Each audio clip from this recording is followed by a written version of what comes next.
આજના આ વિડીયોની અંદર આપણે જોશું ચેપ્ટર નંબર 2 બહુપદી। તો સૌથી પહેલાં જ્યારે બહુપદી વિશેની ચર્ચા કરવાની હોય તો પહેલો જ પ્રશ્ન આપણને એ થવો જોઈએ, બહુપદી એટલે શું? ખરેખર આપણને ખબર નથી હોતી બહુપદી કહેવાય કોને। તો સૌથી પહેલાં જોઈએ કે બહુપદી એટલે શું। તો જો બહુપદી એનો મતલબ એ થાય કે જેની અંદર એક કરતાં વધારે પદ જોવા મળે। એમાં દ્વિપદી હોય, ત્રિપદી હોય, ચારપદી હોય, ગમે તે હોઈ શકે, પણ કહેવાનો મતલબ એ કે એના એક કરતાં વધારે પદ। હવે રહી વાત પદની કે પદ શું છે, તો પદ એટલે કે જે પણ સંખ્યા છે, જેવી રીતે કે 2 વાર, તો આ શું છે તમારું એક પદ। પરંતુ બહુપદી એટલે કે જે એક કરતાં વધારે પદ, જે સરવાળા અને બાદબાકીની નિશાનીથી જોડાય, જેમ કે 2y + 3, તો આ પદીને કેવી કહેવાય છે? દ્વિપદી। કેમ દ્વિપદી? કારણ કે આમાં એક અને એક 2 પદ છે, જેની અંદર 2 પદ હોય એને શું કહેવાય? દ્વિપદી। 3 પદ હોય એને શું કહેવાય? ત્રિપદી। 4 પદ હોય એને ચારપદી। 5 પદ હોય તો પંચપદી। તો આવી રીતની બહુપદી હોય। તો આ તો વાત થઈ બહુપદીના પદના આધારે। હવે વિદ્યાર્થી મિત્રો એના પછીનું જોઈએ કે એના ઘાતના આધારે બહુપદીના પ્રકાર। કોના આધારે? ઘાતના આધારે।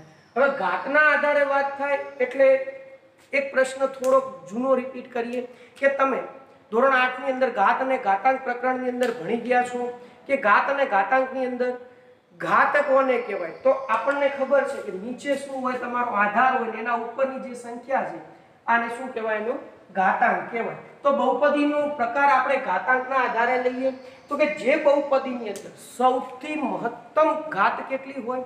1 હોય। મહત્તમ ઘાત કેટલી હોય? ઘાત બરાબર 1। તો ઈ બહુપદીની કેવી કહેવાય છે? સુરેખ બહુપદી। જે બહુપદીનો મહત્તમ ઘાત શું હોય? 2 હોય એને કહેવાય દ્વિઘાત બહુપદી। જે બહુપદીનો ઘાત 3 હોય એને શું કહેવાય છે? ત્રિઘાત બહુપદી।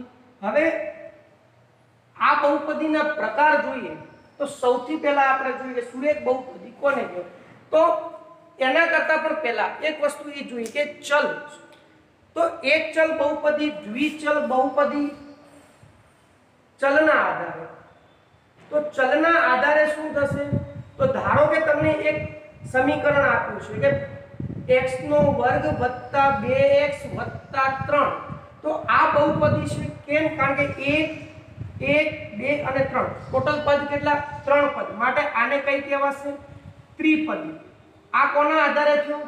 પદના આધારે। હવે જો ઘાતના આધારે જોઈએ તો આપેલ સમીકરણમાં x ની સૌથી મોટામાં મોટી ઘાત કેટલી છે? 2, તો આને શું કહેવાશે? દ્વિઘાત। અને પાછું શું છે? એક કરતાં વધારે પદ એટલે એને શું કહેશું? બહુપદી। ત્યારબાદ પ્રશ્ન અહીંયા કે ચલના આધારે। તો ચલ એટલે શું? કે જે પણ સમીકરણ આપ્યું છે એની અંદર ચલ કેટલા? ચલ એટલે એવું કે જેની કિંમત કોઈકની સાપેક્ષે બદલાય, કોઈ બીજી કિંમતની સાપેક્ષે આખા સમીકરણની કિંમત બદલાય। જેમ કે x y z જે છે એ બધા ચલ છે, પણ કેમ છે? કારણ કે એમાં જે કિંમત મૂકશું તો એના આધારે તમને બીજી કિંમત મળતી હોય છે। તો ચલના આધારે જોઈએ તો આખા સમીકરણમાં ચલ કેટલા છે? એક જ, કારણ કે દરેક જગ્યાએ શું છે? x જ છે। તો આ બહુપદીને શું કહેવાય છે? એક ચલ બહુપદી। કેવી કહેવાય છે? એક ચલ બહુપદી। તો તમને ઘણા પ્રશ્ન એવા પણ આવશે કે બહુપદીનો ઘાત જણાવો, બહુપદીનો ચલ જણાવો। જેવી રીતે કે અહીંયા હું બીજું લઉં કે x² + 2xy + y²। તો આપેલ બહુપદી પહેલા તો કેવી છે? પદના આધારે તો ત્રિપદી, કારણ કે અહીંયા પદ 1 2 ને 3 છે। ત્યારબાદ શું થશે? તો ભાઈ મહત્તમ ઘાત કેટલી છે? 2 છે, તો આને દ્વિઘાત બહુપદી કહેવાય। પણ પ્રશ્ન એક અહીંયા બદલાય છે થોડો। પ્રશ્ન તમારો શું બદલાય છે કે અહીંયા x ની પણ 2 છે અને y ની પણ 2 છે, તો લેવાની કઈ? તો અહીંયા તમે આ વસ્તુ ડાયરેક્ટ કહી શકો નહીં। એટલા માટે જ અહીંયા લખ્યું છે કે દ્વિઘાત બહુપદી, પણ નથી કેમ કહેવાતી? કારણ કે અહીંયા બંનેની અલગ અલગ ઘાત છે, એટલે તમે ડાયરેક્ટ નક્કી કરી શકો નહીં, માટે તમે આ વસ્તુ ત્યાં લખી નહીં શકો। ત્યારબાદ અહીંયા જુઓ તો ચલની વાત થાય તો કેટલા છે? એક x છે અને બીજો y, કારણ કે બંને અનનોન છે, બંનેની તમે કોઈ કિંમત જાણતા નથી, એટલે આને શું કહેવાય છે? દ્વિચલ બહુપદી, બરાબર, દ્વિચલ બહુપદી કહેવાય છે. હવે અહીંયા કેમ દ્વિચલ? કારણ કે અહીંયા એક ચલ તરીકે x છે, બીજા ચલ તરીકે શું આપેલું છે? y આપેલું છે, માટે આ બહુપદીને તમે કઈ બહુપદી કહેશો? દ્વિચલ બહુપદી.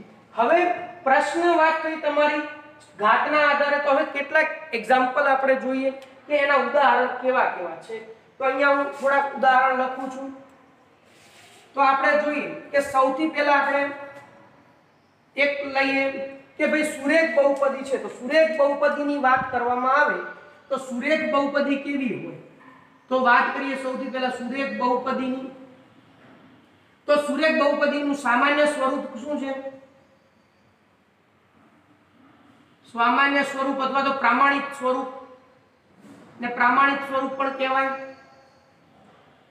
તો પ્રામાણિક સ્વરૂપ શું છે?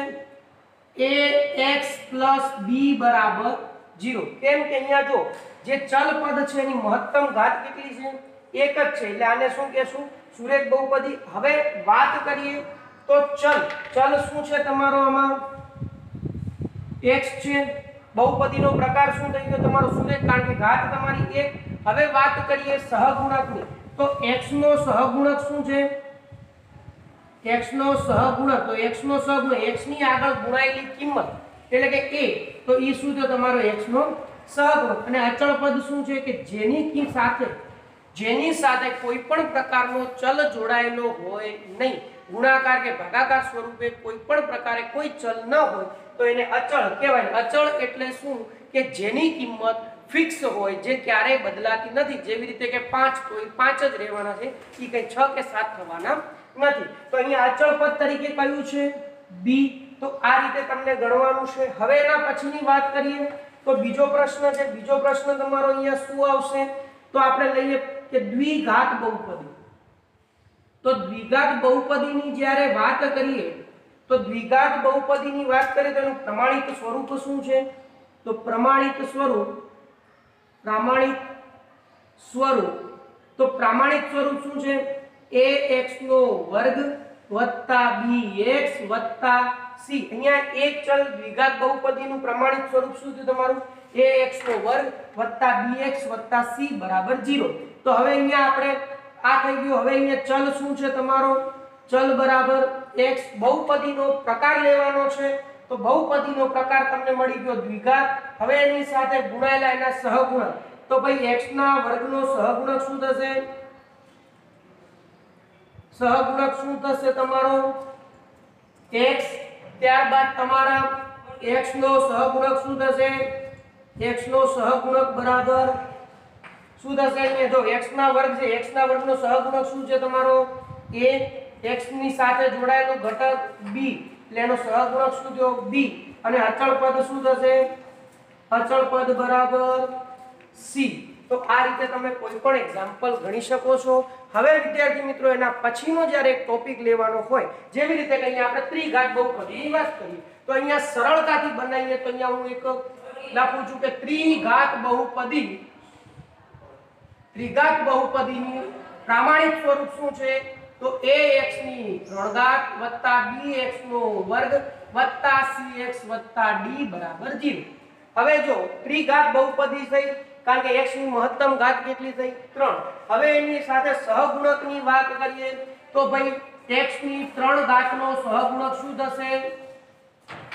તો ભાઈ x ની 3 ઘાત જે છે એનો સહગુણક શું થશે? તો ભાઈ x ની 3 ઘાત સાથે શું ગુણાયેલું છે? a થશે.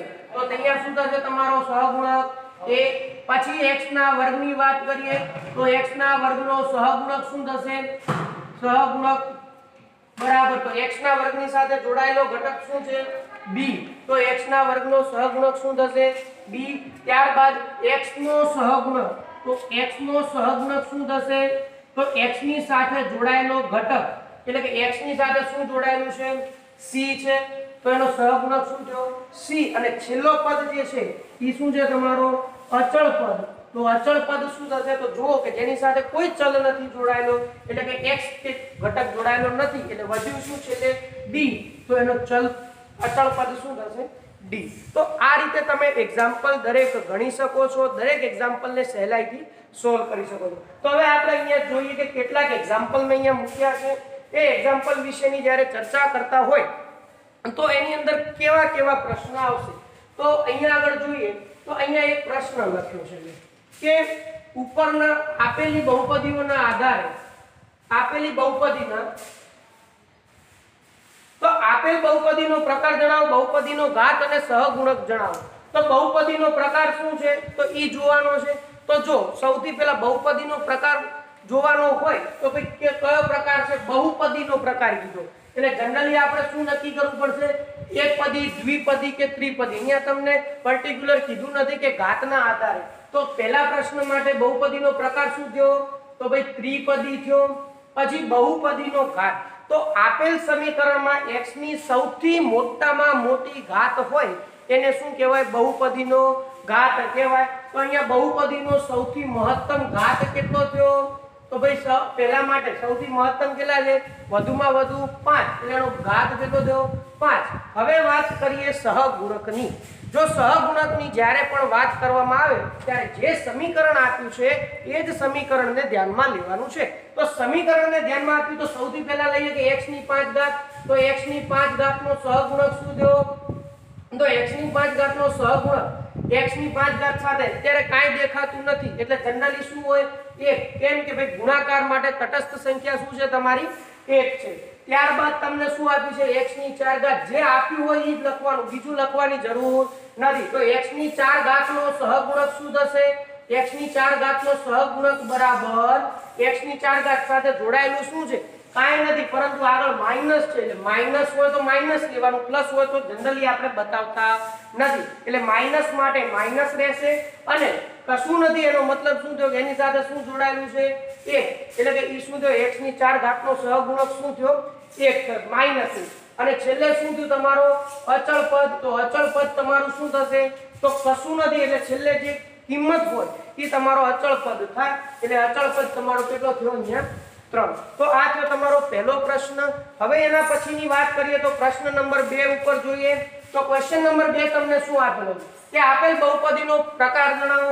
તો ભાઈ બહુપદીનો પ્રકાર જોવા જાવ તો બહુપદીનો પ્રકાર 1 2 3 અને 4 એટલે કે કેટલા પદ આપેલા છે 4 પદ આપેલા હોય તો 4 પદની અંદર વાત કરીએ તો આપેલ બહુપદીનો પ્રકાર શું છે 4 પદી એટલે શું કહેશું 4 પદી। હવે જો 4 પદી કીધું એટલે કે 4 પદ છે। ત્યારબાદ શું આવ્યું કે ભાઈ ઘાતની વાત થઈ તો આપેલ બહુપદીનો મહત્તમ ઘાત કેટલો છે તો ભાઈ મોટામાં મોટો ઘાત કેટલો છે બહુપદીનો 8 છે। તો આપણે એનો બહુપદીનો ઘાત શું લખશું અહીંયા આગળ 8 લખશું અને ત્યારબાદ હવે આપણને શું પૂછ્યું છે કે એના સહગુણક લખો। તો જો અચળ પદ સૌથી પહેલા આપ્યું 2 એટલે અચળ પદ શું થયું અચળ પદ બરાબર 2। ત્યારબાદ આપણને શું આપ્યું છે y નો વર્ગ। તો અહીંયા આપણે શું લખશું y ના વર્ગનો સહગુણક। તો y ના વર્ગનો સહગુણક શું થશે તમારો તો કશું નથી આગળ શું છે -1 તો જવાબ શું આવશે તમારો -1। પછી y ની 3 ઘાતનો સહગુણક, y ની 3 ઘાતનો સહગુણક શું થશે તો y ની 3 ઘાતનો સહગુણક કશું નથી જોડાયેલું એટલે આગળ શું છે -1 જવાબ શું આવ્યો તમારો -1 અને છેલ્લે શું આવ્યો y ની 8 ઘાત। તો ભાઈ y ની 8 ઘાતનો સહગુણક શું થશે તો y ની 8 ઘાતનો સહગુણક બરાબર એની સાથે શું જોડાયેલું છે 2। તો આપેલ બહુપદીની અંદર y ની 8 ઘાતનો સહગુણક શું થશે 2 થશે। હવે વિદ્યાર્થી મિત્રો ખાસ અગત્યની વસ્તુ કે આપેલ પદ જે છે હવે આની અંદર આપણે આટલું તો જોયું પરંતુ આની અંદર એક વસ્તુ રહી ગઈ। શું રહી ગઈ કે આપેલ બહુપદી એક ચલ છે, દ્વિચલ છે, ત્રિચલ છે કે શું છે। તો આપણે જોઈએ તો પહેલા માટે શું આવશે તો જો પહેલા આખી બહુપદીની અંદર શું આપેલું છે x જ આપ્યું છે એટલે આપેલ બહુપદીનો ચલ શું થયો કે એક ચલ, કારણ કે અહીંયા ચલ કેટલા આપ્યા છે બધા એક ચલ ત્રિપદી। અહીંયા કેટલા ચલ આપેલા છે તો એક જ છે કારણ કે દરેક જગ્યાએ તમને શું આપેલું છે y આપેલું છે માટે આપેલ બહુપદી કેવી થઈ એક ચલ 4 પદી થઈ। ત્યારબાદ જો પ્રશ્ન નંબર 3 ઉપર જઈએ તો પ્રશ્ન નંબર 3 તમને શું આપ્યો માત્ર 2। જો માત્ર 2 આપ્યો છે એનો મતલબ શું થયો તો કે ભાઈ આપેલ પદી શું છે એક તો એક પદી। કેમ એક પદી કારણ કે અહીંયા બીજો કોઈ પણ જાતે સરવાળો કે બાદબાકી સાથે કોઈ કિંમત જોડાયેલી નથી। એના પછીની જ્યારે વાત કરીએ તો બહુપદીનો ઘાત, તો ઘાત ભાઈ શું થયો?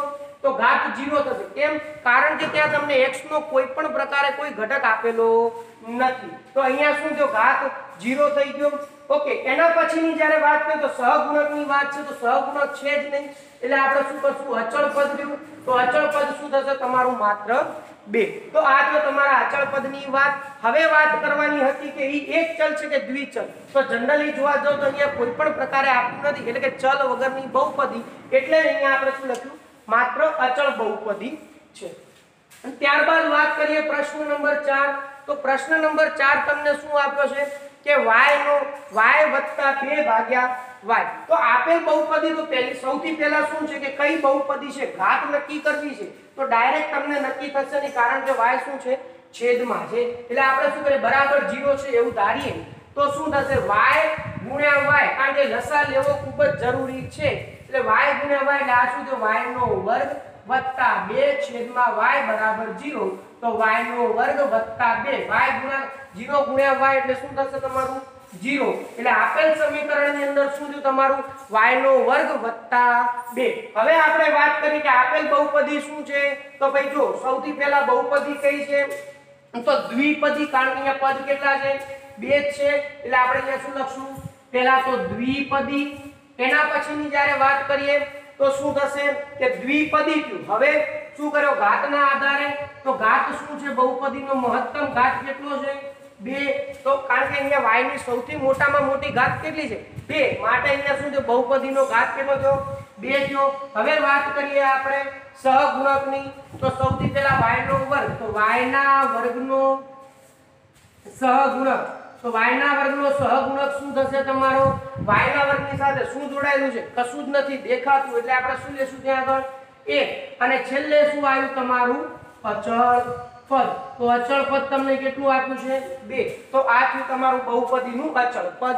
અને બીજી વસ્તુ ઈ કે આપેલ બહુપદીનો ચલ કેટલા છે? તો ચલ કેટલા છે? જનરલી આખી બહુપદીમાં જોઈએ તો માત્ર શું છે? એક જ છે, y, એટલે અહીંયા શું લખશું આપણે? એક ચલ દ્વિપદી। શું થયું તમારું? એક ચલ દ્વિપદી।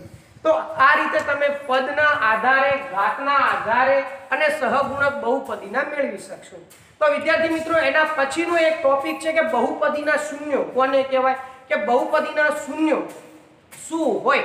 તો એના માટેનો એક અગત્યનો મુદ્દો ખાસ જોવાનો છે કે એની અંદર જે તમને આપેલા ક્વેશ્ચન્સ હોય તો એમાં તમે શું ગણો? તો યાદ રાખવાનું છે કે જો બહુપદીની ઘાત 2 હોય તો એના શૂન્યો પણ કેટલા થશે? 2। શૂન્યો કેટલા થશે? 2। જો બહુપદીનો ઘાત 1 હોય તો શૂન્યો કેટલા થાય?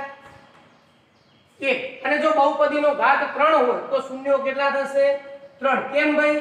તો કે જેટલી બહુપદીની મોટામાં મોટી ઘાત એટલા એના શૂન્યો। આ વસ્તુ એક ખાસ યાદ રાખવાની। તો વાત કરીએ હવે બહુપદીના શૂન્યો। તો બહુપદીના શૂન્યો એટલે શું? કે આપેલ બહુપદીમાં જે તમારો ચલ પદ છે, ઈ ચલ પદની જગ્યાએ કોઈ પણ કિંમત મૂકો અને આખા સમીકરણની કિંમત શું થઈ જાય? શૂન્ય થાય। તો એ આપેલ કિંમત જે છે એ શું કહેવાય? તો એનો બહુપદીનો શૂન્ય તરીકે ઓળખી શકાય છે। તો અહીંયા આપણને આપ્યું છે કે બહુપદીનું મૂલ્ય બહુપદીના ચલની સામે દર્શાવેલ કિંમત માટે શોધો। તો ભાઈ શું છે? તો અહીંયા આપણને કીધું x = 1 આગળ, તો આપણે જે પણ બહુપદી આપી છે ત્યાં x ની જગ્યાએ શું મૂકશું? 1। x ની જગ્યાએ તમે 1 મૂકો એટલે શું થાય તમારા? 5 કૌંસની અંદર 1 નો વર્ગ ઓછા 3 ગુણ્યા 1 વત્તા 7, એટલે કે 5 ગુણ્યા 1 નો વર્ગ 1 ઓછા 3 એકા 3 વત્તા 7, હવે શું થાય? 5 માંથી 3 ગયા તો 2 વત્તા 7 બરાબર 9। તો આપેલ બહુપદીનો x બરાબર 1 આગળ કિંમત શું થશે તમારી? 9। હવે એના પછીનો બીજો પ્રશ્ન મેં અહીંયા મૂક્યો છે કે x બરાબર 2 આગળ કિંમત શોધો। તો ભાઈ x બરાબર 2 આગળ કિંમત શું થશે? તો x y બરાબર 2 મૂકીએ છીએ, તો 2 મૂકીએ તો શું થશે? તો ભાઈ 3 ગુણ્યા y ની જગ્યાએ 2 મૂકે એટલે 2 ની 3 ઘાત ઓછા 4 ગુણ્યા 2 વત્તા વર્ગમૂળમાં 11।